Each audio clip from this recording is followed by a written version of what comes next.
নমস্কার বন্ধুরা, শুভ সকাল। তোমরা সকলে কেমন আছো? আশা করি তোমরা সকলে খুব ভালো আছো। আমার উপহার ইন ভিলেজ ব্লগে তোমাদের সকলকে স্বাগত জানাই। আজকে আমি কি দেখাবো তোমাদের, দেখো, নিশ্চয়ই খুব ভালো লাগবে। আর প্লিজ ভিডিওটা তোমরা স্কিপ করে দেখবে না, একটু ভিডিওটা দেখবে, স্কিপ করে দেখবে না। আর আমার চ্যানেলটা তোমরা একটু সাবস্ক্রাইব করে দেবে, যারা চ্যানেলটা দেখছো তারা একটু সাবস্ক্রাইব করে দিও। এই দেখো, আমি আগের একটা ভিডিওতে আমি কয়েকটা লেবু গাছ দেখিয়েছিলাম, তো আজকে আমি দেখো আর একটা লেবু গাছ দেখাচ্ছি। এগুলো আমার বাবার বাড়ির লেবু গাছ। এই লেবু গাছটা, এটাও পাতি লেবু, কিন্তু এটা না একটু লম্বা লম্বা মতো। আর অতিরিক্ত গরমের গায়ে একদম পাতা ফাতা কিচ্ছু নেই, খুব কম পাতা, আর অল্প স্বল্প করে লেবু ধরেছে, তবে বেশ কয়েকটা ধরেছে। আর গাছটার শরীর দেখো একদম রুক্ষ শুষ্ক হয়ে গিয়েছে, মানে অতিরিক্ত গরমে এই অবস্থা হয়েছে। তবে বেশ কতগুলো লেবু ধরেছে, মন্দই নয় মোটামুটি।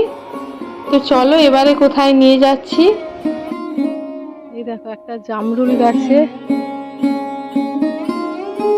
কত জামরুলের ফুল হয়েছে, দেখো একদম মাটির সঙ্গে জামরুল গাছটা কিন্তু একদম নিচ থেকে, দেখো এই মাটির একদম নিচ থেকে কাছ থেকে গোল হয়ে ঝাঁকড়া হয়ে গাছটা।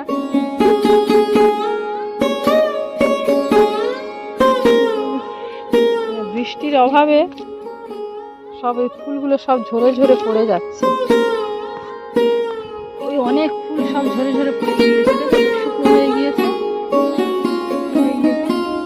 ভিতরে ভিতরে আবার একটু বড় বড় ফলও হয়েছে। এই এই দেখেছো, ইস পাখি খেয়ে গিয়েছে আবার, যা কেউ তো আমরা দেখিনি। এই ভেতরে আরো একটা ফল ওরা ঠিক দেখতে পায়। এই দেখো আরো একটা ফল পাখি খেয়ে গিয়েছে, তুলে নি। পাখি খেয়ে গিয়েছে যখন কি আর হবে, তুলে নিয়ে এগুলো তুলেই নিলাম। এই তো ছেলে আবার ডাকছে, ও মা। ভেতর ভিতর মানে এই ফুলগুলো হয়তো আগে হয়েছিল আর এরকম ফল হয়েছে আর পাখি খেয়েছে।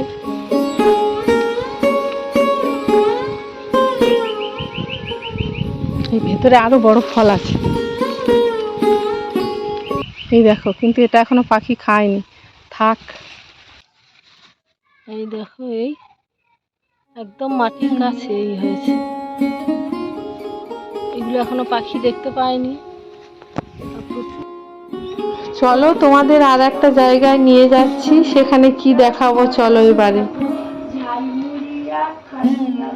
রোদ কিন্তু বেশ উঠে গিয়েছে, দেখো এখানে কোথায় নিয়ে এসেছি। দেখো একটা কলার কাঁদি, এখানে বেশ মোটা মোটা কিন্তু কলাগুলো, তবে বেশি বড় নয়, কাঁদিটা ছোট।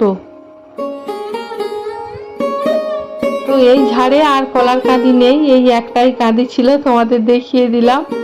তো ওর পাশে আর একটা ঝাড় আছে, এই ঝাড়টায় আর নেই, এর পাশে আর একটা ঝাড় আছে, সেটাতে দেখো দেখাচ্ছি। এই ঝাড়টার ছোট মতন, গাছগুলো একটু রোগা সোগা, তাই কাঁদিও আরো ছোট। এই দেখো কত ছোট কাঁদি, মনে হয় 3-4 ফেনি মতো কলা আছে।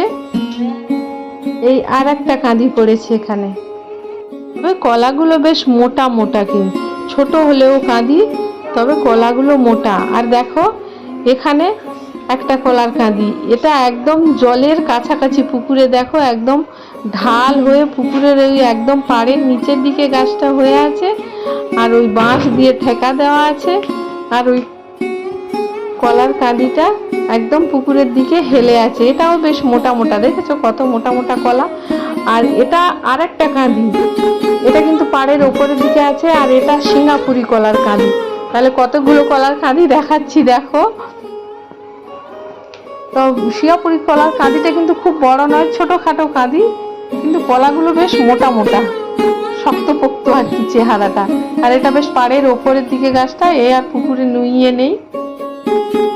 এবছর কোনো গাছেই প্রায় আম হয়নি, কিন্তু এই গাছটা নতুন নাকি এই বছর হয়েছে, মানে আগের বছর অল্প স্বল্প হয়েছিল, আর এই বছর বেশ কয়েকটা আপাতত হয়েছে, আছে, কতদিন থাকবে সেটাই ব্যাপার।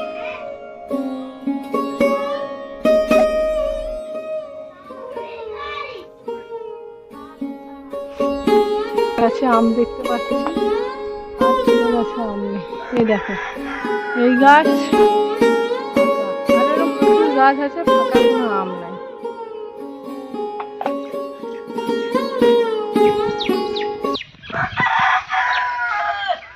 এই ঘাটের কাছের এই কাঁদিটা ছোট, এখনো কলা বড় হয়নি, এই ছোট কাঁদি সবে হচ্ছে।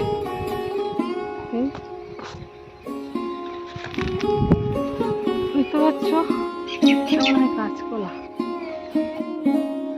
তো কতগুলো কলার কাঁদি তোমাদের দেখালাম বলো তো।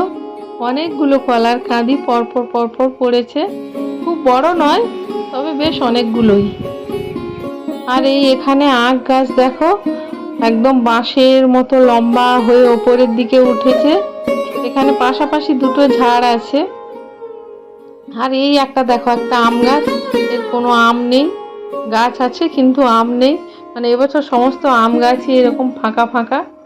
আর এই পাশে আর একটা আখ গাছ আছে, মানে দুটো আখের ঝাড় পাশাপাশি আছে।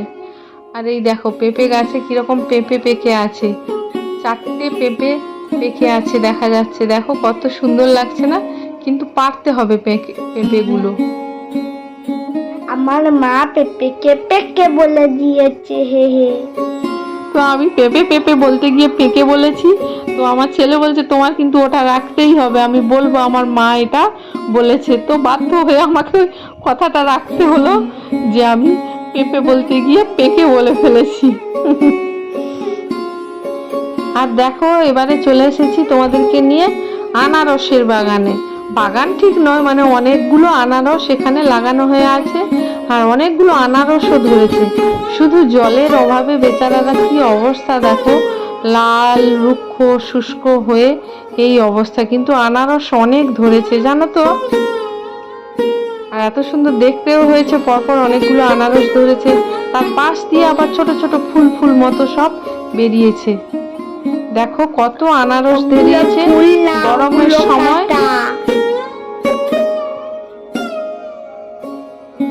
ফুল না, ওগুলো কাটা।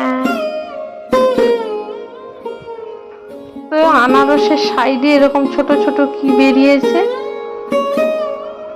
এই দেখো কত আনারস ধরেছে, দেখেছো তো?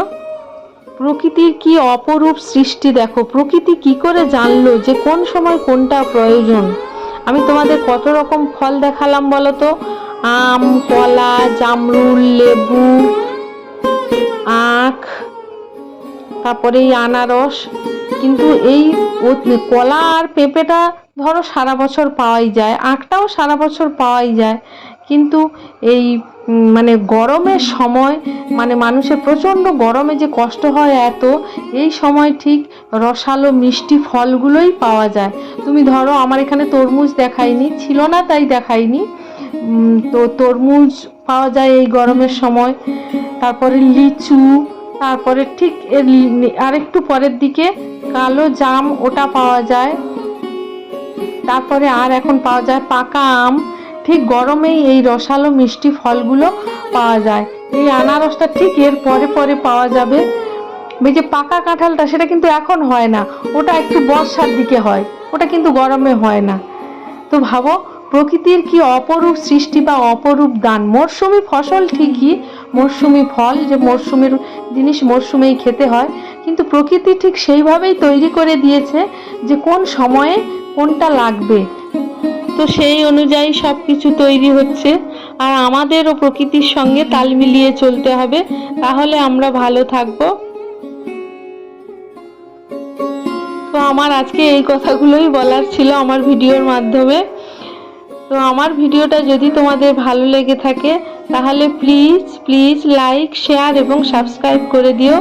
আর বড়দের জন্য রইল আমার প্রণাম, ছোটদের জন্য রইল আমার অনেক অনেক ভালোবাসা ও শুভেচ্ছা।